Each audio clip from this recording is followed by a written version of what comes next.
What's going on, everybody? Zach here, and this is another episode of What's Melting. Today I'm going to do a bit more of a vlog video, kind of tell my story about how I got into blowing glass. I'm going to try and go over exactly how I taught myself to blow glass. I'm a self-taught glass artist. I've never had an in-person lesson with anybody, and if you're interested in how to get there, maybe this video can give you some insight. In the background, I've got one of my tutorials up. This one actually is just a full video of me doing an implosion. I'm wearing the pendant right now. I did this with Electrum from Molten Aura, one of the new colors there, and Electric Coconut from Boro Batch, I believe. And I'm just gonna leave the video up.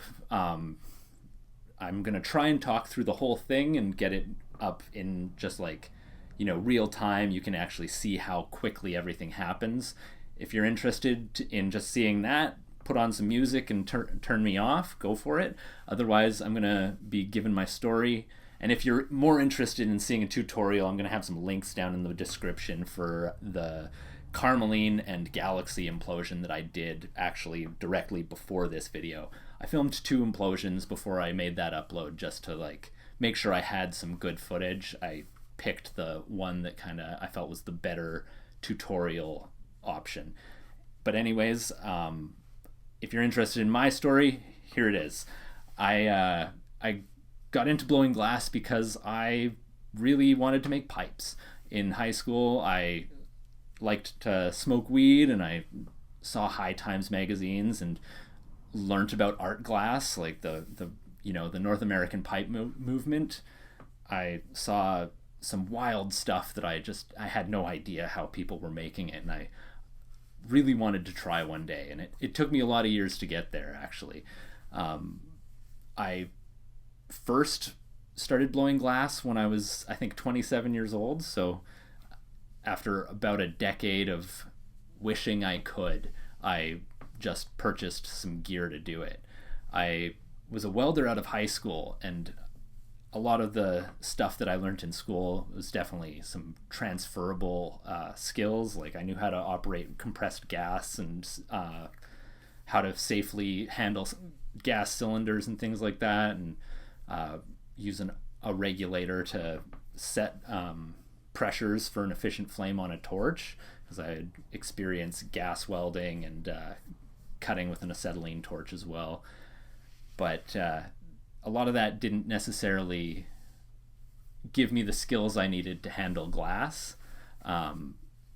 Other than having a steady hand, I spent a lot of time in the welding shop, doing welds over and over and over, at times being stuck on welds for weeks you're doing an 8-inch weld over and over. And it's I think that repetition was something that taught me how to get into glass and try again, even though things weren't always turning out. I had that eye for detail from watching a puddle and having my hands very steady while I did it. It really brought me a long way. But kind of moving forward out of school, I actually finished college around 2008, welding, and the economy really was not that great around here. And I'm in the Pacific Northwest of British Columbia. I'm actually 16 hours or more away from the US-Canada border, so I'm super isolated. Getting into glass, I had no options for anybody to teach me. There was no shops nearby to visit, and around then is when I started trying to open a store. Me and my girlfriend at the time, now my wife, started a hemp clothing store. I really wanted to blow glass. I wanted to own a bong shop, and I knew at 20 years old nobody was gonna finance my bong shop. So we tried to start an eco-friendly hemp clothing store, and we spent about a year writing a business plan, and trying to secure financing to start our business. And after a year of doing the work beforehand, we managed to secure financing, and we opened a store in our hometown. And after about a year running that store by ourselves, because our goal was to eventually get into the cannabis kind of community, the hemp clothing store, we entered into a business partnership where we could pay out our loans and start turning the store into a bong shop. And we did pretty much 2 startups over the course of a couple years, which was really cool. It was, we learned a whole lot, but the business partnership didn't turn out the way we had all hoped, and we ended up leaving that business after about a year and a half running the second store under the same name. But that's neither here nor there. While I was actually starting up the first the hemp clothing store in BC here, we were trying to decriminalize marijuana. Dana Larson, he an activist out of Vancouver, started a campaign called Sensible BC, and I became a regional coordinator, and I collected signatures and tried to coordinate volunteers to collect signatures in my area. And we actually managed to get enough in our area, but ultimately the referendum initiative wasn't a success. But a few years later, Canada legalized across the board instead of just decriminalization. A lot of us aren't super pleased with the way the rules look, but it's nice to see that change. And over time, I think it's going to change in the United States sooner than later now. It's definitely better late than never, I'd say, but it could have happened sooner. But at this point, I got to know a bunch of cannabis activists in Canada, and we started the new store, and I still had the goal of getting into blowing glass, but I didn't quite have the time or resources, and I really didn't know where to start. And following leaving the store, I actually ended up working for the post office for a few years, and working at the post office for a couple years, without being part of any of the community, I wasn't a part of it anymore, and I really craved it still. And I started to, the original goal for me was to sell glass and make glass. So I finally, just out of sheer being sick of waiting, really, I ordered myself a torch and a kiln. I spent quite a bit of time researching. I think I was listening to Torch Talk at the time, as well as I was probably reading some of the forums like the Melting Pot. I think I spent a lot of time combing through comments and threads about what gear you needed to start blowing glass. And today, I think there's a lot more resources available to tell you where to find that stuff. But at the time, it was a little harder to find, and it was actually getting easier as I started.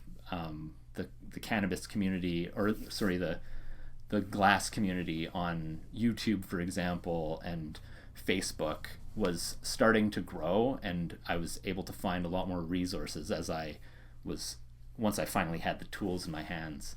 But I bought the torch and a kiln. I didn't have a place to put them, and I had to build myself a little shed to get busy. I really bought the tools just to have them in my way, so I'd have a fire under my ass to get on it. And I spent a lot of time learning about ventilation. It's super important to have a good ventilation system in your shop. And I built the shop, a 10 by 10 shed, just about as big as I needed to have the kiln in there and run my torch on the workbench and set up the ventilation. I built my own fume hood. I got a vent fan that I think it did 1,100 cubic feet a minute. And I started building a hood, got it all figured, and started learning. And this is where that repetition from the welding that really helped me. I was able to try things over and over and just know that I wasn't going to succeed right away, and that I wanted it to happen faster. I wanted to start a YouTube channel earlier, but as a new glass blower, I realized how very little I knew, even if I had some background skills. I had a YouTube channel prior to this, but it's a very different topic, and I was doing tutorial videos, and I learned that I was actually quite good at explaining myself.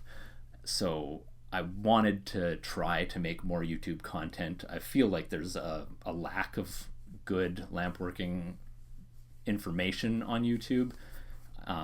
So I would like to help be a part of that, since it's what helped me grow as an artist. So now that I've spent 7 years on the torch and I've really gotten my skills up to a point where I'm confident with my product, I'm confident in my skills, and I know how to do techniques and execute them in a very organized and clean manner, I figured it's time I finally start building my YouTube channel. And so here I am, like, getting busy. My tutorials, I've had quite a number of comments on them, and people enjoy the way I explain things, so I'm encouraged to continue, which is awesome, because being so isolated from the community here in the north, I only know a couple glass blowers. They live a number of hundreds of kilometers away from me, and I don't exactly get to hang out with anybody who blows glass. So here, hopefully I can give as much as I've taken from the internet, and then maybe some people can look back at my work and see me and what I'm doing and give me some pointers themselves, because, being a bit of a caveman, there's a lot that I don't know, but I do have that attention to detail, and really sometimes I'm blown away that I've come as far as I have in glass without any lessons. At this point, I'm hopeful to try and get to some lessons. I'm starting to get to a point in my skills that I really feel it would be a good thing for me to visit somebody else's shop, and in the near future I'd like to make that happen. But as it is right now, I'm trying this. Otherwise, getting into blowing glass, like I said, you really do need to start buying some tools, and I have collected tools, and making a commitment to trying to collect more tools. Not that you need a huge, extensive, fancy tool collection to do good lamp work. You can do amazing things with very little. New tools, nicer tools, they do open up avenues of techniques that you can use that can make your life easier and make things happen faster or in a more clean, organized way. And so some of the first things that I purchased were just like economy tools. I actually have used the same set of tweezers for 7 years. Somebody in one of my recent videos suggested I get some tungsten tweezers, and this is actually something I've wanted to buy, because I finally cooked the tip of those tweezers. For 7 years, I've been using stainless steel tweezers, and they've just started sticking to hot glass in the last little while, like the last couple months. And I'll probably retire those tweezers and put them up on my wall or something. I love collecting tools, so I have a whole bunch of old antique tools, and I'm like from my dad and my wife's grandfather, and my glass blowing tools are gonna kind of expand that collection of old tools that I don't use anymore. But the new tools that you get, they can be very important to your growth as an artist. Like, for example, I have an economy set of grabbers, and they have a fat handle, so rotation is a little slow or clumsy. They don't have a wide grip. And listening to Torch Talk, Mike Mason had talked about Mataskooki's grabbers that he makes. They're a nice big set of claw grabbers. They have quite a wide grip if you need it, and they can grab very small things as well. And I purchased those directly from him. I really appreciate how many tool makers are here in North America. I have bought quite a number of tools, including my torch, my kiln, my the grabbers, for example, my mic close marble mold. I upgraded to that from a hand, like an economy set of marble molds that's on a handle, and it's they expand the size, the bump style mold of the Mike Close mold kind of helps round out larger marbles a little bit easier than the sharper cheap mold that I got originally. And even that, through learning early, I think I probably scraped up the marble mold a little bit at times, not knowing what I was doing, putting maybe some punty marks that hadn't been cleaned up on a marble have cut the edges of my original marble mold, and I should probably replace it, or at least try and clean up those rings a little bit. I've tried to sand them down a little over time just to clean up the edge, but I don't want them to be ovals, so I've been very careful about that. But yeah, it's a process, and while I was learning, I was actually working at the post office.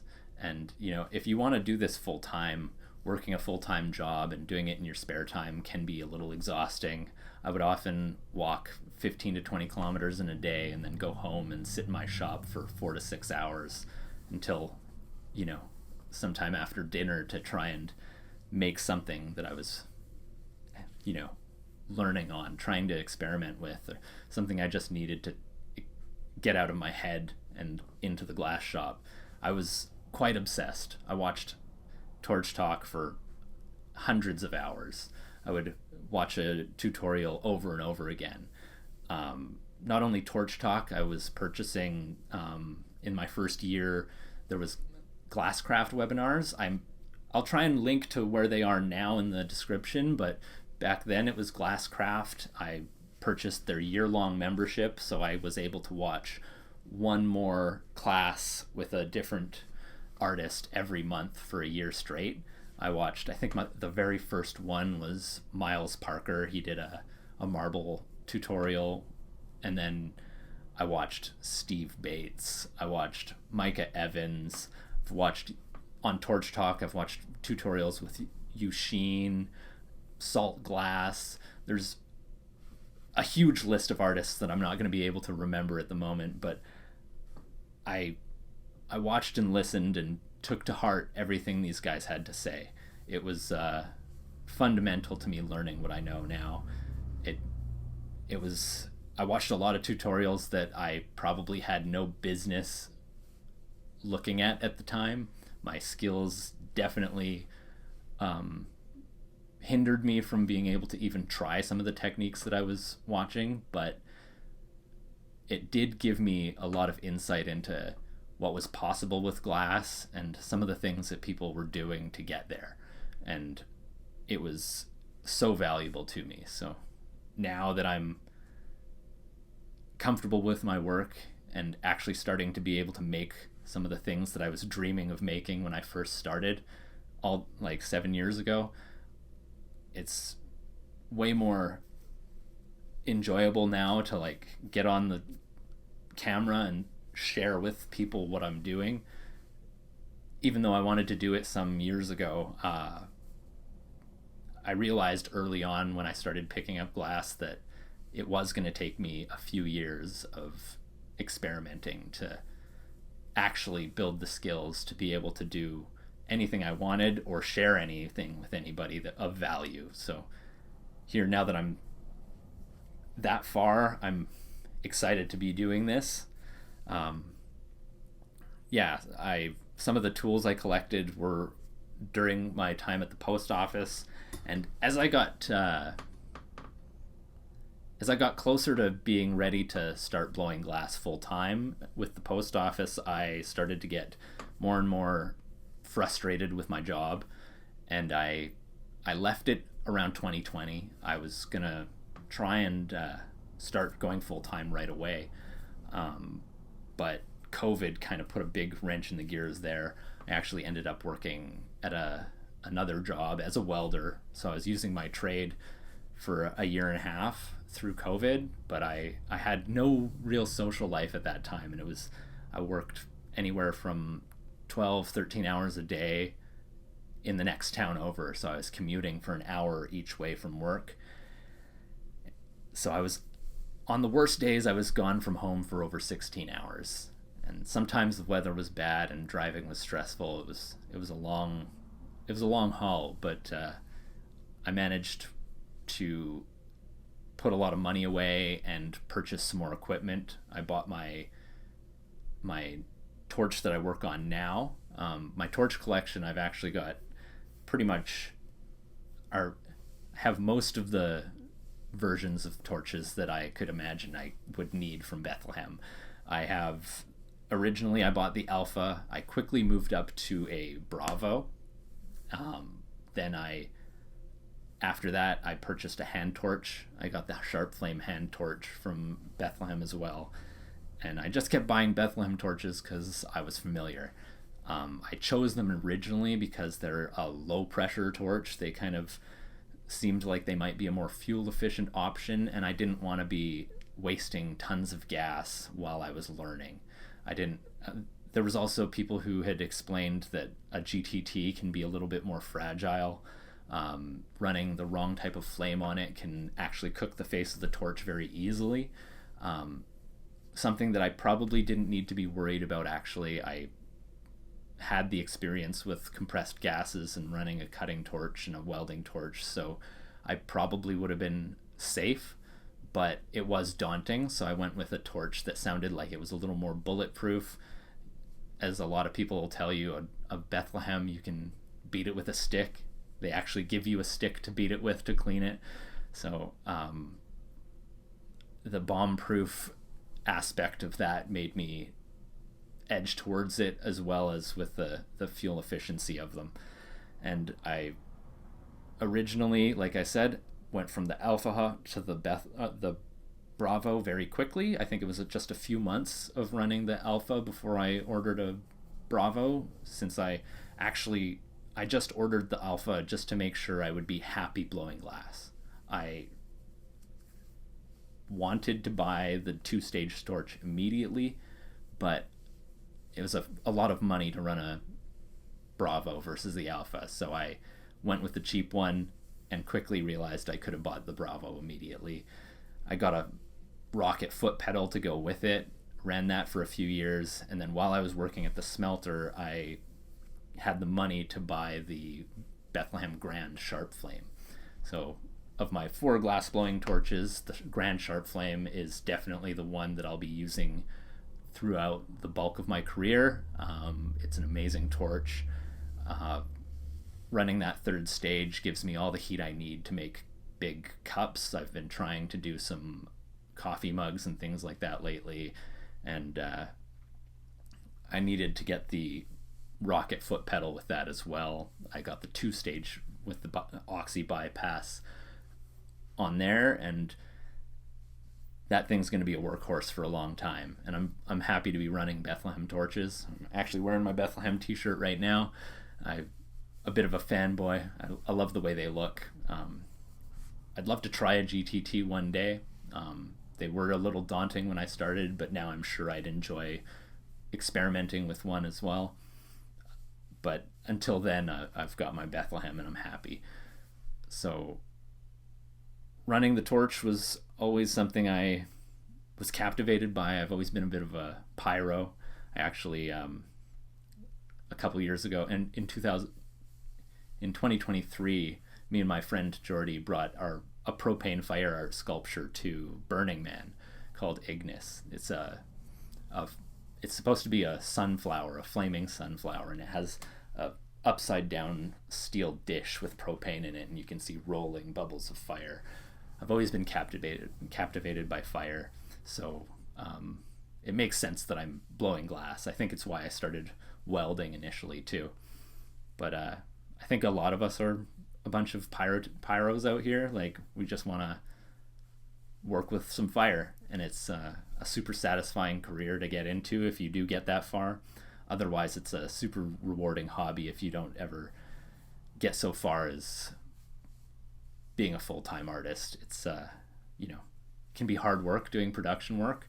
I do a lot of things over and over and over, and I know not everybody wants to make 20 of the same pendant in a day, and that type of repetition has been a fundamental process to learning to have my hands talk to each other. It takes a long time, especially if you're all by yourself, not having anyone look over your shoulder and say, hey, try this.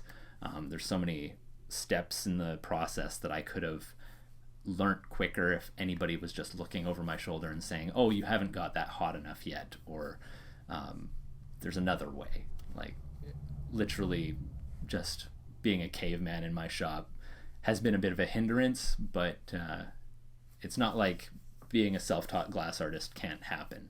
It's in some ways, I think, even more rewarding to know that you did it yourself.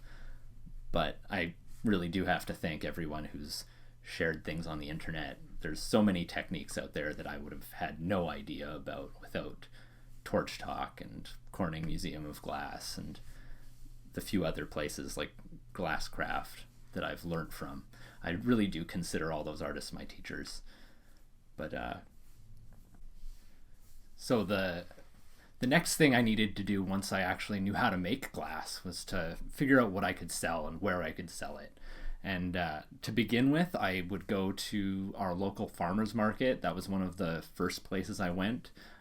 Then local craft fairs, like around Christmas time and in the springtime in the surrounding communities that I'm that are local to me. I went to all of them as much as I could, and I still do at this point. Every Christmas I go to 5 or 6 craft fairs, and in the springtime again I start, and then in the summer I actually also am trying to make it to festivals now. So between the farmers market as a local, like, in-person sales events, it's not like I can make it to Champs or any of the other trade expos that everybody's hitting up all the time. I'm just so far away. It would take me, with my product, in the car, 3-4 days often to get to some of these events, if not more, especially if they're on the East Coast. But locally, I do those craft fairs. There's a festival that I got involved with locally too that I vend at, and then there's also my Etsy store. So I'm going to talk a little bit about all those places and the different types of glass that I sell at each of them, because it really does invite a different customer to each place, and learning what I could sell in different environments has been a big part of the process, and learning to do this and do it full time. So like the farmers market, I sell a lot of little pendants. I make very many. I sell a few marbles at the farmers market, and for a couple years I really didn't make many marbles, even though I enjoyed making them. They wouldn't sell locally, so I didn't touch them too much. I started to make more jewelry, and then I started to make earrings and stuff like that. After I had gotten comfortable with little pendants, earrings were a little bit harder, and I wanted to make them even, so it took me a little bit more time to figure them out. Then I go to the craft fairs closer to Christmas time. You'll sell, sometimes more Christmas ornaments. Like my last week I did a Christmas ornament tutorial. Actually, I did 2 of them last week. Hollow blown ornament and then icicles. They'll be in the playlist that I link to, and I'll get a couple links in the description for those if you want to check that out. Then my wife Sarah, she started helping me build my Etsy store. So instead of just in-person sales, we were trying to get into the online market, because once again, being in an isolated place, there's not as many people around to shop with me. So getting on the internet has been huge, and I enjoy selling on Etsy, but it's also a frustrating platform to be on as well. So there's a certain amount of trouble with Etsy valuing their buyers more than their sellers. I think their platform, they're starting to try and curb some of the shops that really shouldn't be there, selling other businesses IP, and some of the I think drop shipped, like a lot of the stuff that is supposed to be a handmade platform, and over the years it got less and less the case, and more shops were not exactly the type of product that was supposed to be there. So volume of shops to compete with there was, it's gotten tougher over time. And I know they're starting to work on that. But in an effort to stay away from only being on Etsy, I've started to build a website as well, and I've got links in my channel bio for that.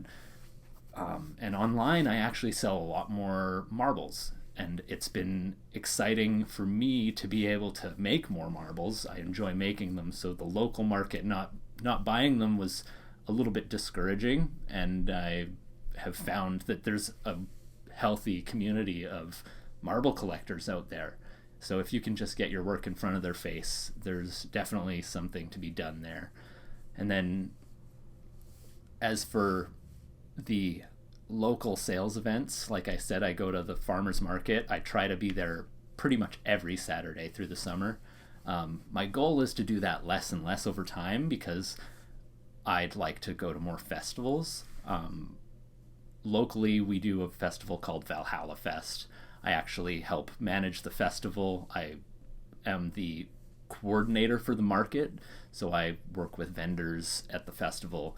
And then last year I attended my first festival to vend outside of Valhalla Fest. I went to the Yukon to a festival called Paradise, and a bunch of people from up there came down to our festival, and some of our friends tagged along with them to a couple other festivals throughout the summer, and we decided to make our way up there as well. So we had a lot of fun. It was a really cool trip, and I do find that at a music festival I can make a lot more sales than I do in a Saturday at the farmers market or even at a Christmas craft fair. So as I move forward in the years to come, I hope to do a little less of the farmers market and a little bit more of the festivals, because they actually are buying the work that I really want to make.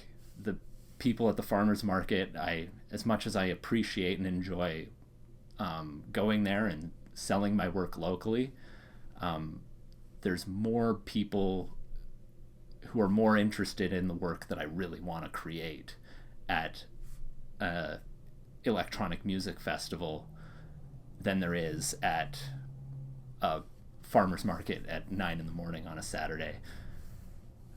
My crowd, they like to come out a little later in the day, it seems.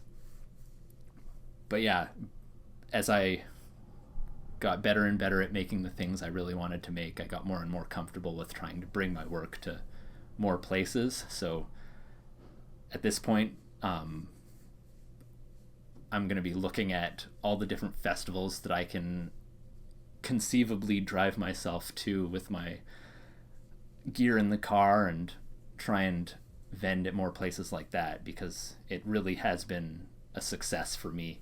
And then hopefully, like I said, building my website, I'll be able to put some of the product that I am not allowed to sell on a platform like Etsy.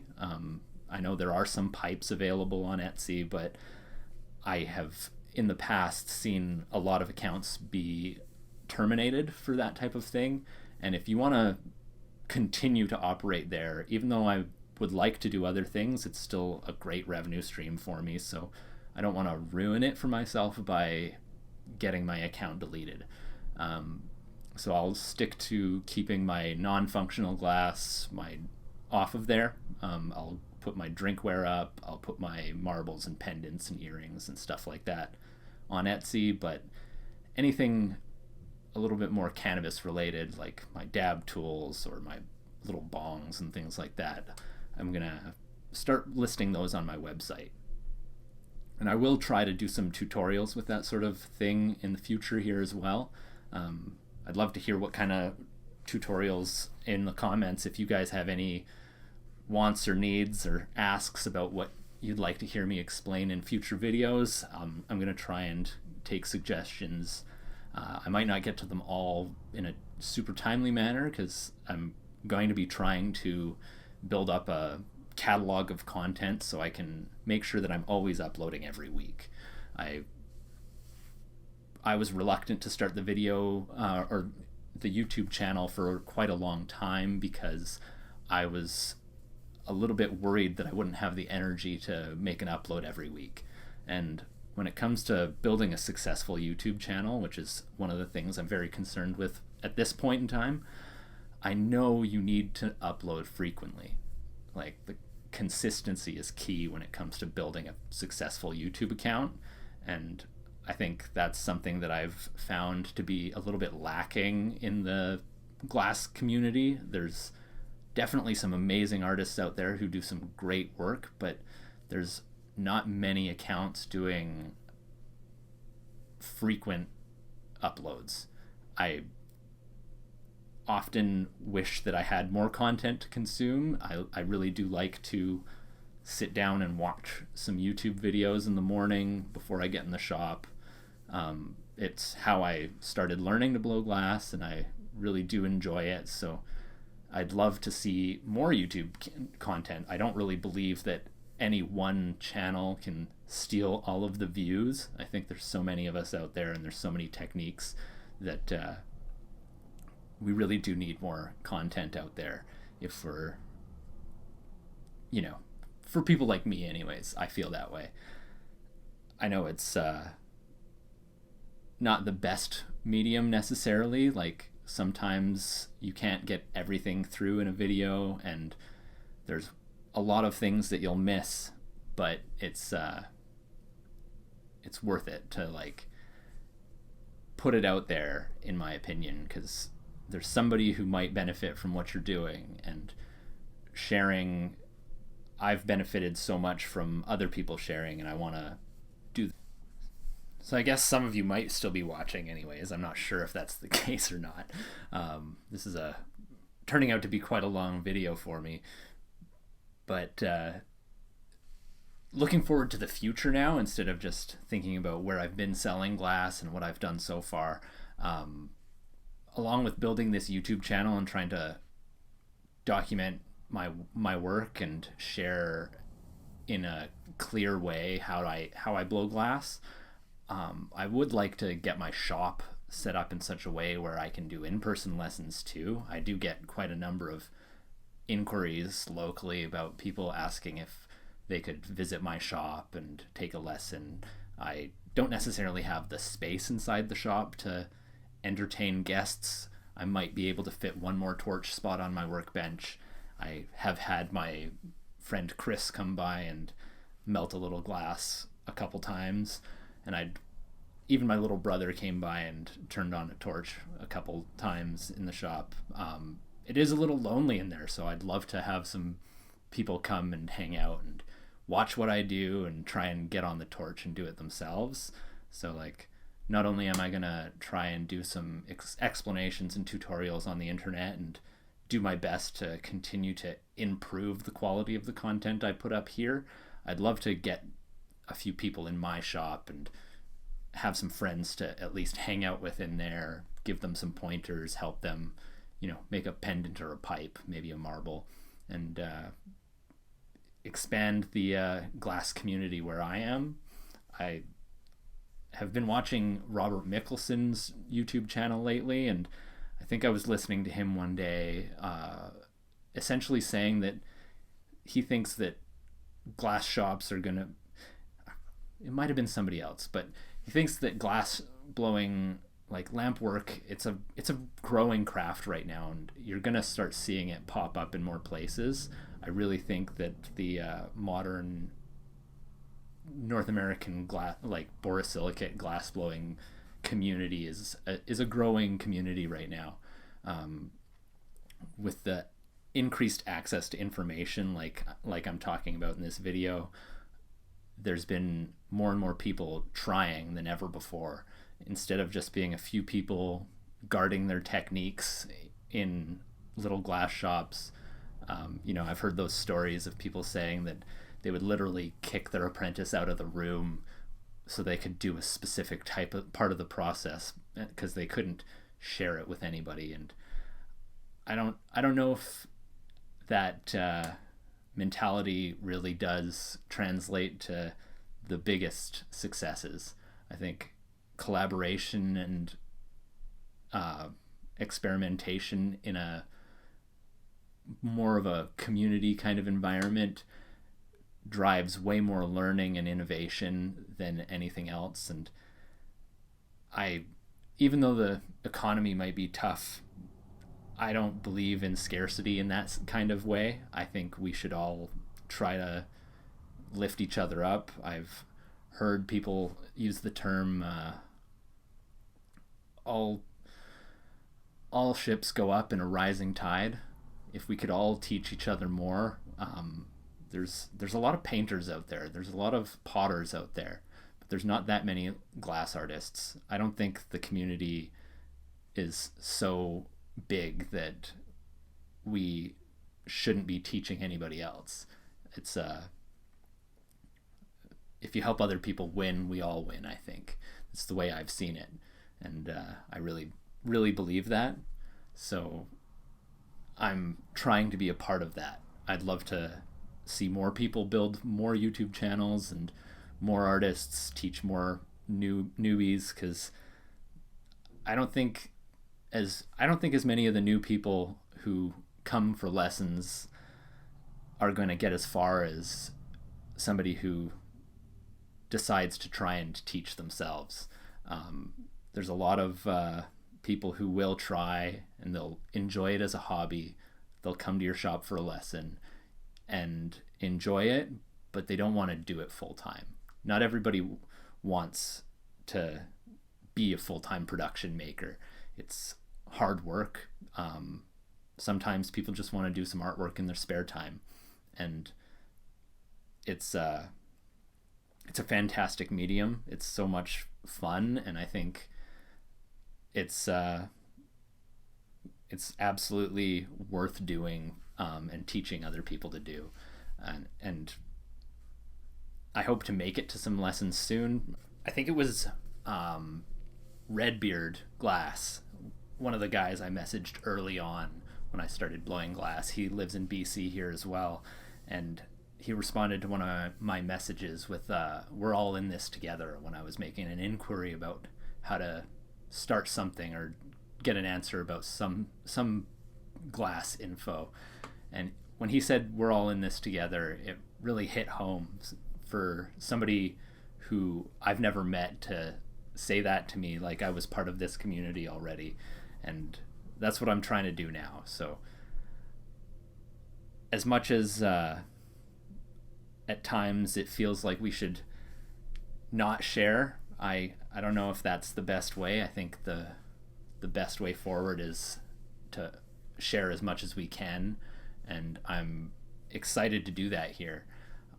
I hope my shop can grow. Like I said, I do want to get lessons going in my shop. I'd love to build a bigger shop eventually, and I hope to have a whole bunch of torch spaces, and hopefully one day I can even invite other glass blowers to the festival that I help manage. I'd love to see a little glass blowing section where it's not just myself making some things in front of the crowd out there. I'm a long way from the community. Geographically, we're a lot of miles apart, but the internet's made me closer to the community than I ever could have asked for. It's quite a gift, I think, to be able to do this full time and have learned as much as I have from the internet. So here I am on YouTube building my channel. I am committing to improving my content as I go. I've already kind of gotten a slightly nicer camera. I'm talking at a microphone. I'm trying to do better lighting around myself when I do talk to the camera like this, and I'm going to keep on trying to improve my documentation of the processes in the glass shop. I hope you guys check out the tutorial I posted of the implosion. I'm trying to show off the piece at the end of the video here, and if you guys did enjoy the YouTube video, please let me know. Any pointers if you did make it this far listening to me ramble. I didn't even know I could make this long of a story about this. I don't know if it's interesting to anyone, but if it is, I'd love to hear about it. Hopefully somebody can benefit from this. If any one person does, I think I've done a good enough job. And hopefully I can continue this and see the channel grow. I've been impressed with the number of subscribers I've already gotten. Thanks to all of you. And have a good one, guys.